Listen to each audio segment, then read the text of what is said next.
Hello, I'm Garrett Kane, and right off the bat, I want to say that the views and opinions I'm about to express do not necessarily represent the views and opinions of Mel McGinnis or Drash Ministries. With that said, I'd like to talk to you today about the presidential election. And before we get into that, I'd like to talk a little bit about Washington's farewell speech from September 1796. I was reading this the other day, and it just struck me to how relevant it is, but also it's a little bit disappointing. But despite that, there's a lot of wisdom in there, and I encourage you to look it up online and read through it. One of my favorite Washington quotes comes from this speech, and he says, "Of all the dispositions and habits which lead to political prosperity, religion and morality are indispensable." And he expounds on this in that to have a successful republic with freedom and rule of law, you need solid religious and moral foundations to anchor both your justice system and your society towards a sense of what is right and what is wrong. And we've certainly gone away from that today in our politics and our policy.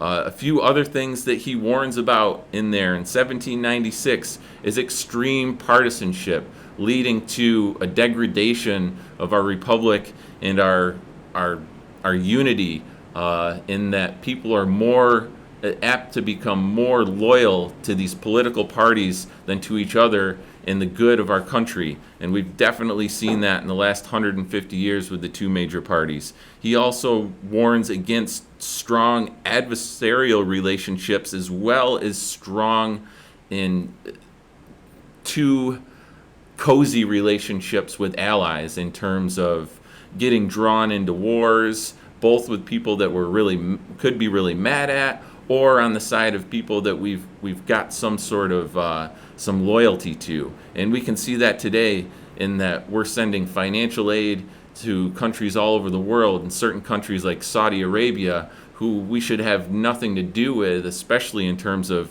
financial aid, which is facilitating a terrible war in Yemen where innocent people and civilians are dying. We also see that on the other side with strong adversarial relationships getting us in trouble with countries like Iran and China, where maybe the more level-headed and smart policy would just be monitoring and self-defense versus intervention. He warns against overwhelming federal debt. That's definitely been a problem for a long time. Both the Obama and the Trump administration have spent tons and tons of money, and this debt is going to fall on the backs, unfortunately, of our children and grandchildren. So this is, I think, a symptomatic of 150 years of two-party rule becoming ever more increasingly partisan. Yet, at the same time, the two parties tend to be less and less differentiated in terms of what they actually do. In terms of policy and on paper, they try and diverge from each other and draw differences, but when it comes to practice, they both like to tax and spend. They both like to rule with fear and control.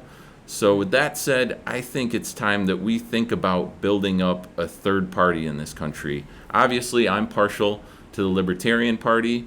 We certainly have some rough edges, especially nationally. I have some problems with some of their policies, but I think overall they stand for a lot of what this country was founded on: personal freedom, religious freedom, small government, lower taxes, Second Amendment rights.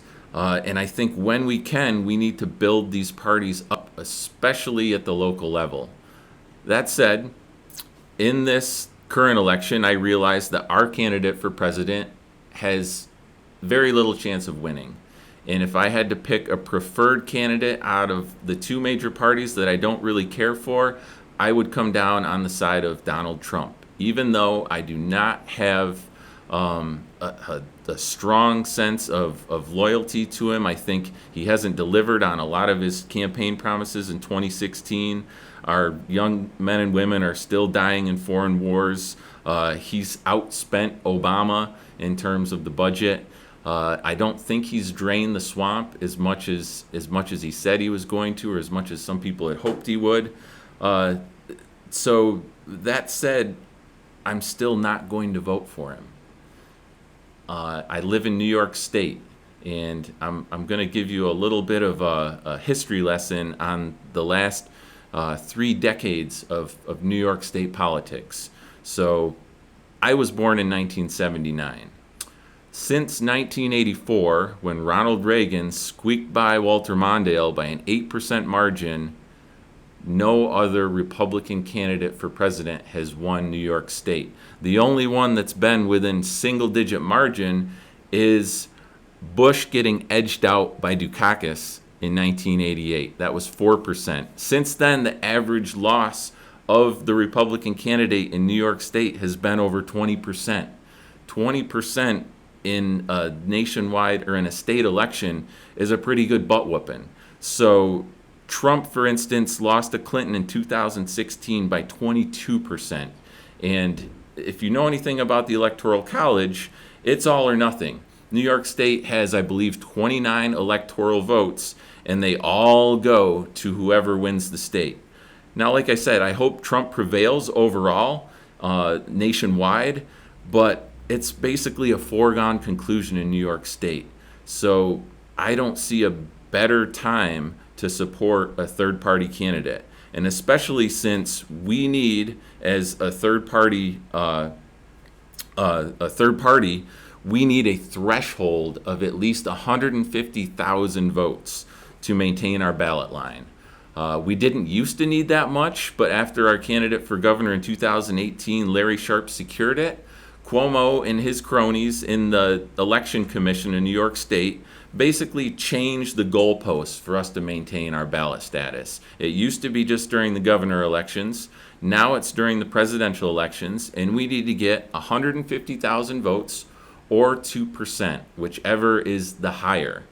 So I understand that people are dug in and people are split in this election, but I think a third party would be beneficial, especially at the state and local level in New York State. The Republican Party in New York State has all but sold us up the river. We don't run decent candidates in the governor election. There's very little difference at the local level. And bringing a third party, running third party candidates and getting third party people into offices like town offices, county legislator, state senate, will help keep the Republicans and the Democrats honest. They'll become better at their core policies, which might not be so great on the Democratic side, but the Republicans might actually start acting like Republicans again. They might actually start valuing lower taxes, smaller government, personal freedom, educational freedom, really take a stand on pro-life issues. So I think I'd just like to make the case for you to think about that, think about history.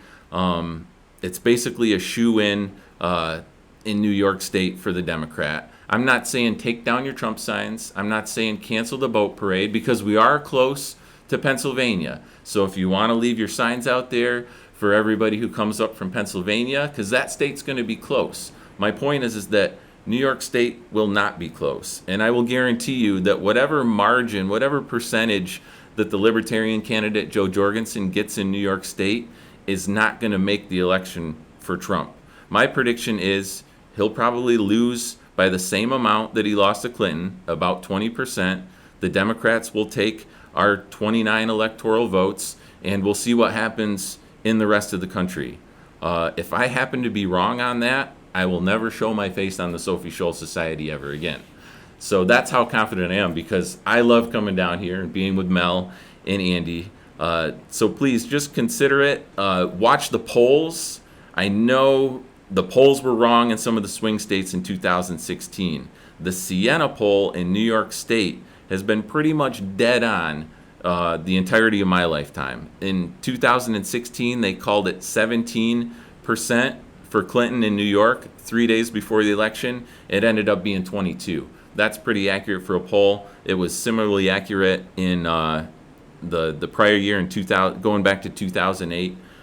So please watch the polls, consider casting your vote for a third party just to keep our ballot, just to keep the momentum, to make the Republicans a better party, and to hopefully eventually build up a strong challenger to the two-party system, which I think is partially, if not mostly, to blame for the political mess and the state of affairs in our country today. Thank you.